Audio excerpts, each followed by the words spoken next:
'Machine impossible the final reckoning' ఇప్పుడే చూసొచ్చా. నాకైతే మూవీ నచ్చింది భయ్యా. కాకపోతే కొంచెం ఓపికుండాలి. ఫస్ట్ హాఫ్‌లో సెటప్ కోసం కొంచెం ఎక్కువ టైమ్‌ని తీసుకున్నారు. బట్ సెకండ్ హాఫ్ అదేమీ లేదు. స్పీడ్‌గానే వెళ్తుంది. టామ్ క్రూజ్ గారి స్టంట్స్, యాక్షన్ సీక్వెన్స్ అయితే నెక్స్ట్ లెవెల్‌లో ఉన్నాయి. అండ్ ఈ మూవీలో 2 పెద్ద పెద్ద ఈవెంట్స్ ఉంటాయి. ఒకటి submarine sequence and flight sequence. ఆ సబ్‌మెరైన్ సీక్వెన్స్ ఒక 30 మినిట్స్ ఉంటది. ఆ 30 మినిట్స్ కూడా సీటెడ్ సీక్వెన్స్‌లా అనిపించింది. అంటే అక్కడ ఏం జరుగుతదన్నది మనకు తెలుసు. కానీ ఎలా జరుగుతదన్నది బాగా చూపించారు. అండ్ సస్పెన్స్‌ని బాగా హోల్డ్ చేశారు. అది నాకు చాలా నచ్చింది. అండ్ ఈ మూవీ చూడాలంటే దీని ముందు పార్ట్ కన్ఫర్మ్‌గా చూడాలి. ఆ మూవీ ఎక్కడైతే ఎండ్ అవుతుందో అక్కడి నుంచే మళ్ళీ ఇది స్టార్ట్ అవుతుంది.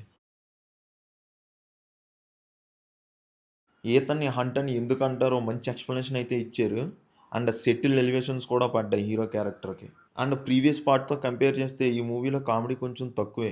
మోస్ట్‌లీ మూవీ మొత్తం ఎమోషనల్ నోట్‌లోనే వెళ్తుంది. అండ్ ఈ మూవీలో ఏఐనే విలన్. దాని మూలంగా జరిగే ఘోర ప్రమాదాలను అవి బాగా చూపించారు. అండ్ హీరో క్యారెక్టర్ కూడా రూట్ చేస్తాం. ఎలా అయినా సరే దాన్ని ఆపాలని. కెమెరా వర్క్, వీఎఫ్ఎక్స్, బీజీఎం అన్నీ టాప్ నాచ్‌లో ఉన్నాయి. కానీ మూవీ థీమ్ మ్యూజిక్‌నే మిస్ అయ్యా. అంతగా కొట్టలేదు. అండ్ ఈ మూవీలో అందరి క్యారెక్టర్స్ కూడా బాగున్నాయి. బాగా షైన్ అయ్యాయి. హీరోయిన్ క్యారెక్టర్ కూడా బాగా షైన్ అయ్యింది. మై ఫైనల్ వర్డ్ ఈస్ నాకైతే మూవీ నచ్చింది. అండ్ సెకండ్ హాఫ్‌కి అలాంటి ఇష్యూస్ ఏమి ఉండవు. మూవీ పరిగెడతది.